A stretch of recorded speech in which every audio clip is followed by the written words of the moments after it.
우리가 말씀을 함께 나눌 때에 성령 안에서 교통하며 오늘도 말씀을 통해 우리를 은혜로 이끄시는 하나님의 부르심에 믿음으로 반응하여 하나님의 놀라운 계획이 우리 삶 가운데 이루어지는 복된 시간이 되기를 소망합니다.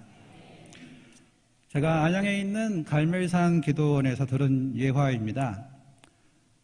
명동에 아주 용한 점쟁이 한 분이 계신다고 했죠. 그런데 이분이 하도 용해서 많은 사람들이 돈을 싸질머지고 와서 줄을 서야 점을 한번 볼까 말까 한 그런 점쟁이였습니다.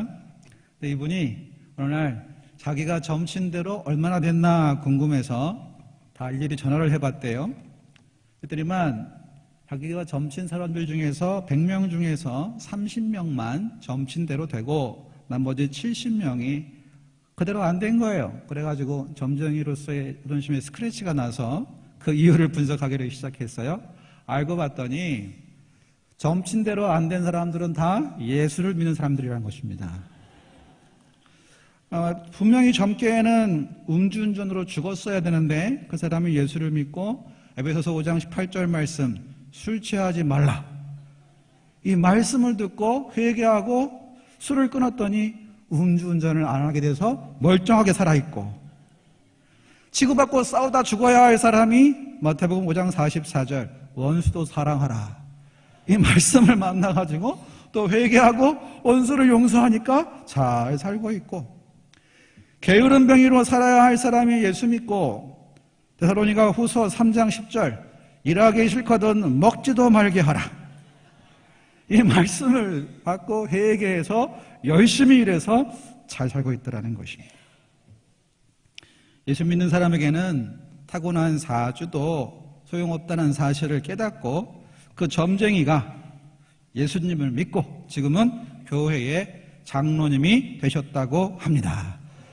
제가 그분을 지금 10년째 찾고 있는데 우리 주한중앙교회는 아니신 거죠? 예.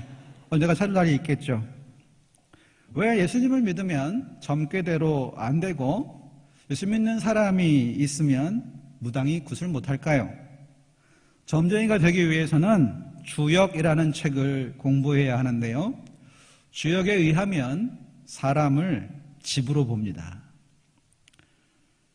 사람이 태어나는 연, 월, 일, 시가 그 사람이라는 집을 떠받치고 있는 네 기둥이지요. 그래서 사주라고 합니다. 이 사주가 각각 두 글자로 된 간지로 표시되기 때문에 4 곱하기 2는 8이 되는 것입니다. 사주 8자가 되는 것이죠. 그런데 이렇게 타고난 사주 8자를 고치는 유일한 방법이 있습니다. 집주인이 바뀌는 것입니다. 사람이라는 집의 집주인이 바뀌면 사주 8자를 고침받는 것입니다. 예수 믿고 팔자를 고치신 분들, 예수님 만나서 인생이 의미 있고 행복하게 되신 분들은 아멘 하시기 바랍니다. 저도 아멘입니다.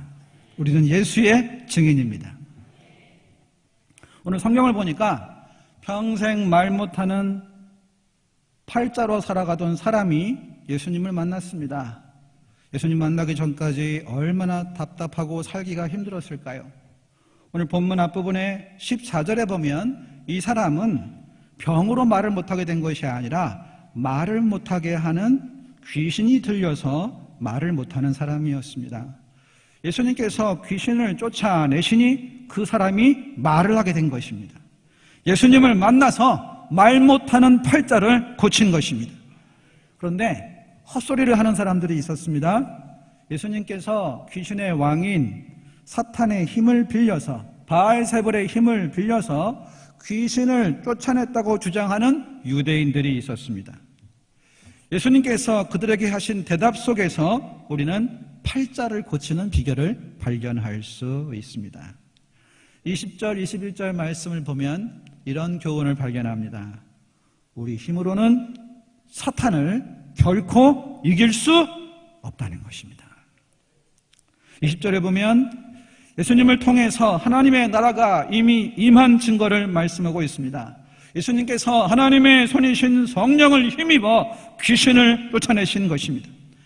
여기서 귀신은 헬라어로 다이모니아라는 복수입니다. 귀신이라고 단수로 번역되어 있지만 헬라어 본문에는 귀신들이라고 번역해야 할 복수로 기록되어 있습니다.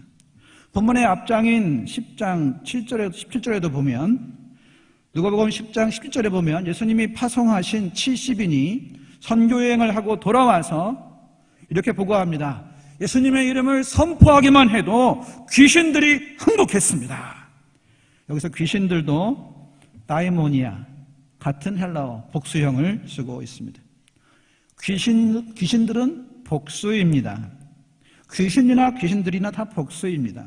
그때 예수님께서 누가복음 10장 18절에서 이렇게 말씀하십니다. 사탄이 하늘로부터 번개같이 떨어지는 것을 보셨다고 말씀합니다. 여기서 사탄은 그 대적, 그 마귀를 뜻하는 단수입니다. 마귀는 복수고 사탄은 단수입니다. 70인 전도자가 주 예수의 이름을 선포할 때에 귀신들의 대장인 사단은 하늘에서 번개같이 떨어지고 사단의 졸개들인 귀신들도 주 예수의 이름 앞에 항복하게 된 줄로 믿습니다. 예수의 이름에는 권세가 있습니다. 예수의 이름을 믿음으로 선포할 때에 사단의 왕국이 무너지고 그 졸개들이 항복하는 놀라운 믿음의 역사가 주안중앙교회 사역의 현장마다 주 예수의 이름으로 임하시기를 간절히 소원합니다. 예수의 이름에 능력이 있습니다. 마치 다윗이 골리앗을 쓰러뜨리자 블레셋이 이스라엘 앞에서 도망한 것과 같은 이치입니다. 21절에 나온 강한 자는 누구입니까? 오늘 본문 앞에 있는 19절에 보면 귀신들의 왕인 바알세불입니다. 사탄입니다. 바알세불이라는 말은 그 집의 주인이라는 것입니다. 바알세불이 사탄이 사람에게 들어가면 그 사람을 집으로 삼고 집주인 노릇한다는 그런 의미를 담고 있습니다. 집은 귀신 들려 말을 못했던 사람입니다.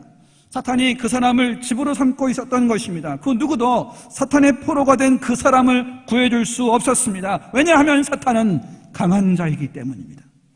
우리 힘으로는 사탄을 이길 수 없습니다.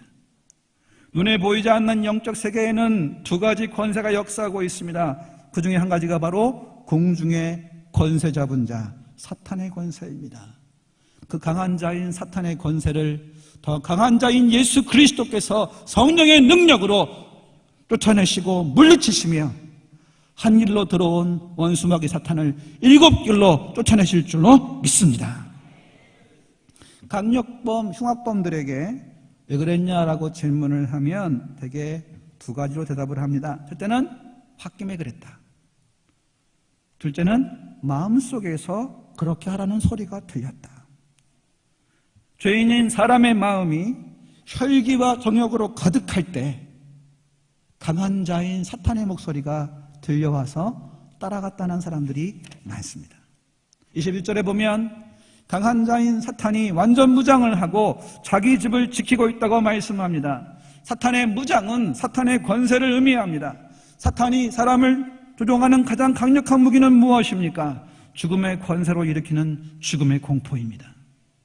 고린도전서 15장 56절을 보면 사망에 쏘는 것은 죄입니다. 죄인은 죄 때문에 사망의 침에 쏘이게 되어 있습니다. 죄인은 사망 뒤에 기다리고 있는 지옥을 두려워하며 살아갑니다.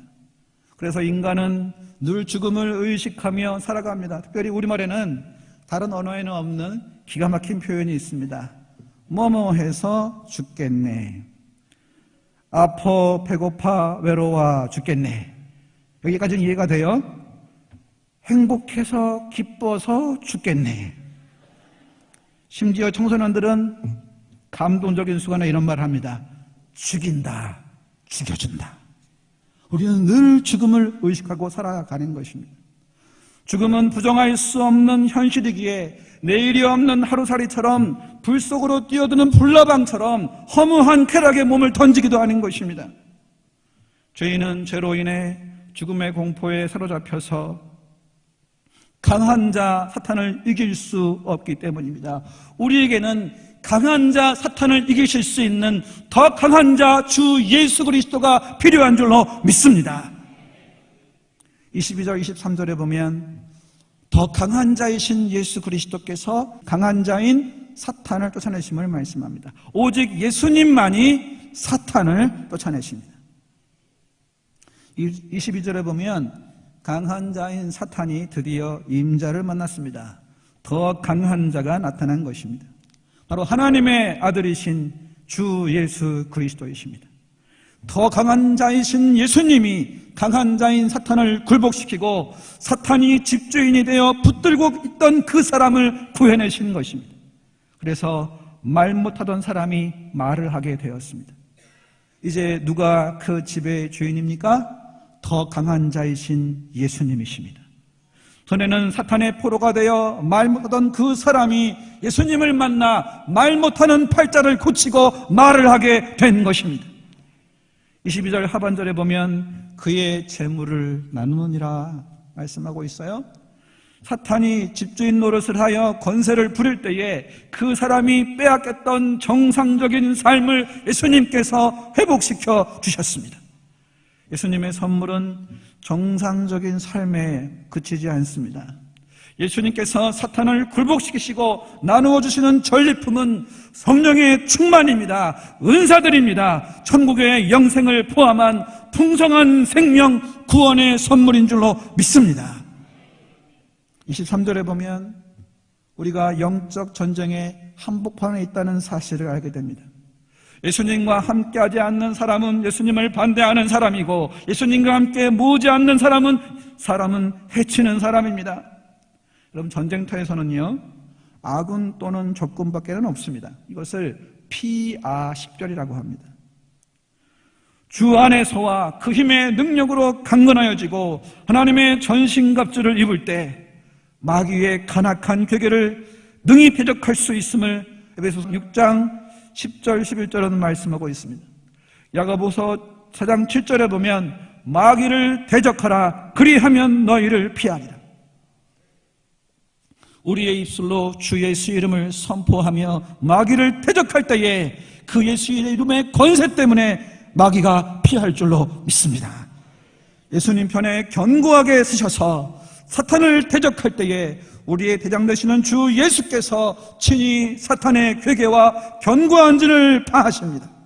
그리고 사탄에게 눌려 빼앗겼던 정상적인 삶과 예비된 구원의 선물들을 우리에게 은혜로 나누어 주십니다. 사망 권세를 이기시고 부활하셔서 오늘도 살아계신 예수님이 우리 마음의 주인이 되시면 예수님이 우리를 대신해서 원수 마귀 사탄을 싸워 이기시는 것입니다. 제가 영어 영문학을 공부할 때, 중세 영문학사를 공부할 때 배운 게 하나가 있습니다. 챔피언이라는 단어의 어원인데요, 우리는 되게 챔피언이라는 말을 승리자로 이해하는데요, 이 단어의 원래 어원은 대전사입니다. 대신 싸워주는 사람이라는 뜻입니다. 중세 법정에서 원고와 피고가 있을 때 판결을 내리기가 어려우면 원고와 피고 양측이 마상 결투를 벌여서 승리한 사람이 승소하는 법이 있었습니다. 그런데 피고가 결투를 벌일 수 없는 약자인 경우에 약자를 대신해서 싸워줄 정의로운 전사가 바로 대전사였습니다. 골리앗은 블레셋의 챔피언이었고 다윗은 이스라엘의 챔피언이었습니다. 하나님을 자신의 챔피언으로 삼은 다윗은 하나님이 주신 승리로 인해서 진정한 챔피언, 승리자가 되었습니다. 주 예수께서 우리의 대전사, 대신 싸워주시는 챔피언이 되실 때 우리는 그리스도 예수 안에서 진정한 승리자, 믿음의 챔피언이 될 줄로 믿습니다. 신자의 챔피언은 누구입니까? 우리 주 예수 그리스도이십니다. 그리스도를 대전사로 챔피언으로 삼는 그리스도인만이 인생의 진정한 승리자, 챔피언이 될 줄로 믿습니다. 찬송가 585장 2절에 보면 이런 가사가 있어요. 내 힘만 의지할 때는 패할 수밖에 없도다. 힘 있는 장수 나와서 날 대신하여 싸우네. 이 장수 누군가 주 예수 그리스도 만군의 주로다. 당할 자 누구랴 반드시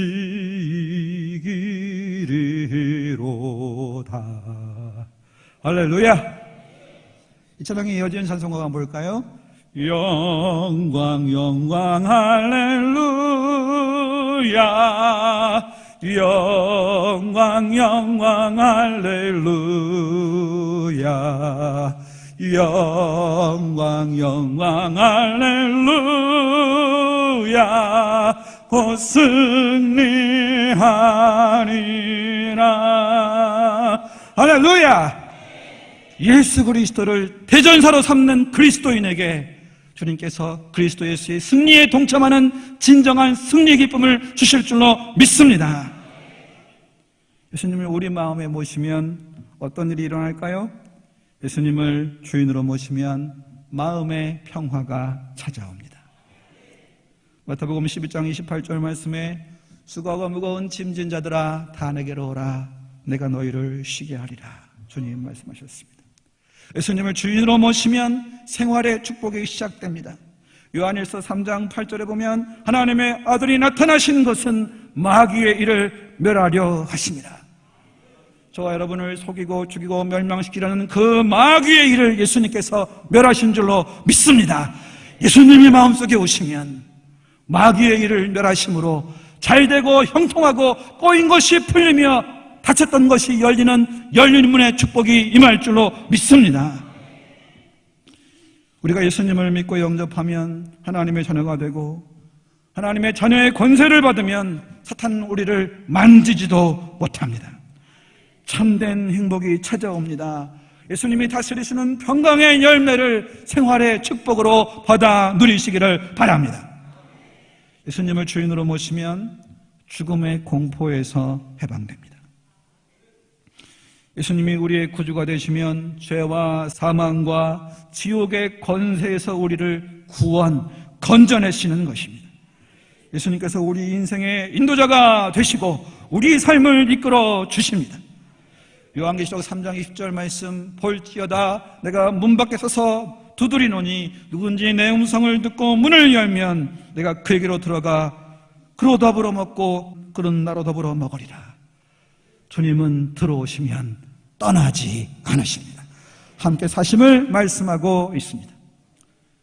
이제 우리는 어떻게 해야 됩니까? 20절 말씀과 24절, 25절, 26절을 보면 우리 마음을 말씀과 성령으로 충만하게 유지해야 합니다. 20절에 보면 예수님은 하나님의 손, 즉 성령을 힘입어 귀신을 쫓아내셨습니다. 예수님은 성령의 인도하심을 따라 말씀으로 사탄을 물리치셨습니다. 우리 마음이 말씀과 성령으로 충만하면 뭐라고 싶죠? 말씀이 충만한 사람은 기도하게 될 줄로 믿습니다. 성령 충만받은 사람은 전도할 줄로 믿습니다. 우리 안에 예수의 말씀으로 충만하면 기도가 흘러나오고 예수의 영이신 성령으로 충만하면 주 예수의 권능 있는 증인이 될 줄로 믿습니다. 주님이 우리를 지켜주시는 것입니다.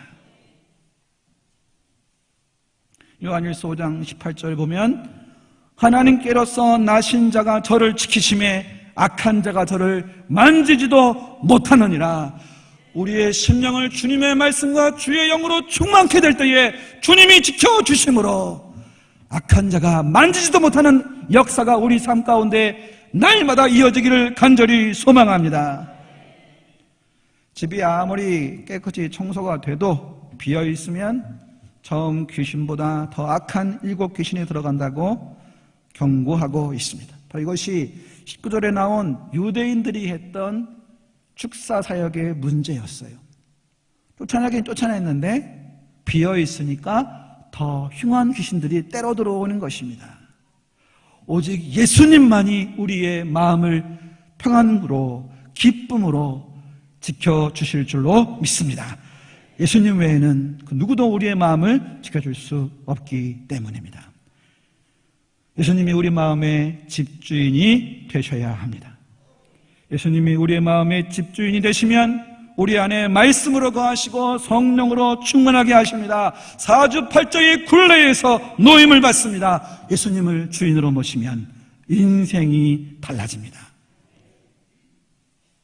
예수님의 말씀과 예수의 영이신 성령으로 충만할 때 우리의 마음은 사탄과 마귀로부터 안전할 줄로 믿습니다. 어느 목사님이 새가족 신방을 가셨는데 그 집 거실에서 희한한 광경을 봤어요. 거실 벽에 십자가하고 시뻘건 부족하고 함께 세트로 걸려 있었습니다. 그래서 목사님이 새가족에게 사연을 물어봤어요. 새가족이 대답하기를 이렇게 말합니다. 하도 되는 일이 없어서 둘 중에 하나는 안 도와주겠나 싶어서 한목에 걸어놨다고. 예수님은 손님이 아니십니다. 예수님이 주님이 되실 때 그 마음과 그 가정을 지켜주실 줄로 믿습니다. 그 말씀을 듣고 새가족이 부적을 뗐습니다. 그리고 예수님을 주님으로 영접하고 기쁨의 신앙생활을 하게 되었습니다. 우리의 마음속에, 우리의 가정 속에, 우리의 사업장에 예수님이 우리와 함께 살고 계십니까? 예수님이 우리와 함께 살게 되시다면 그 예수님은 우리에게 손님입니까? 주님입니까? 우리의 입술의 고백이 우리의 마음의 상태와 우리의 가정의 상태와 사업장의 상태와 일치되시기를 바랍니다.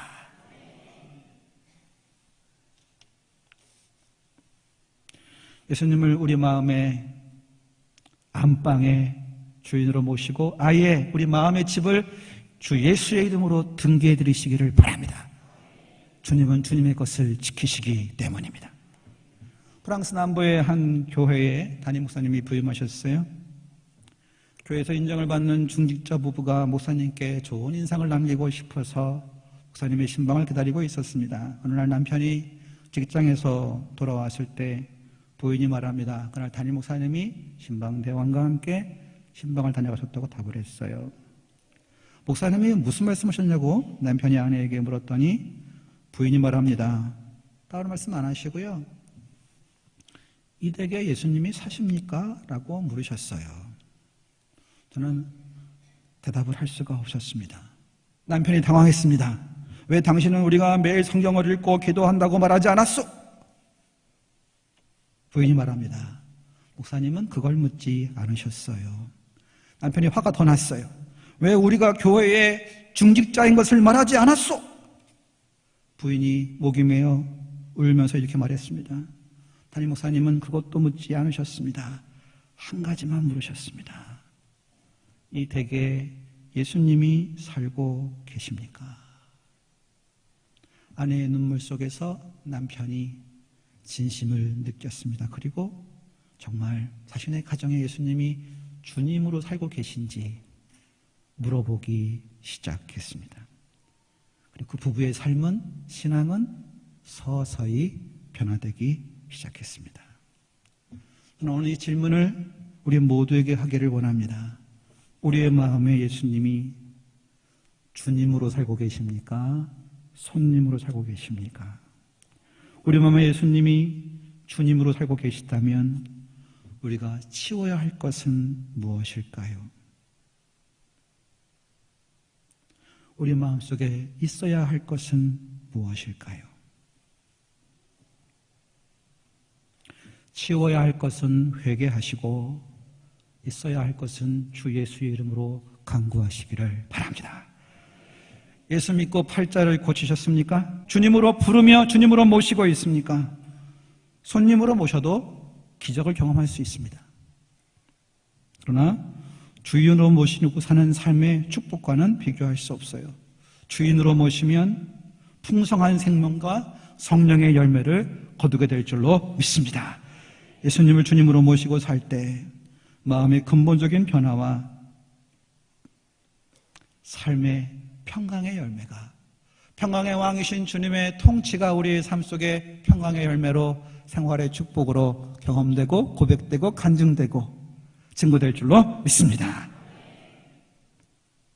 오늘 말씀을 듣고 예수님을 손님에서 주님으로 인정하고 고백하며 주님 되신 주님께서 보시기에 아름답지 못한 것들을 회개하시고 주님께서 기뻐하시는 열매들이 삶 속에 맺힐 수 있도록 은혜의 주님께 함께 기도하지 않으시겠습니까?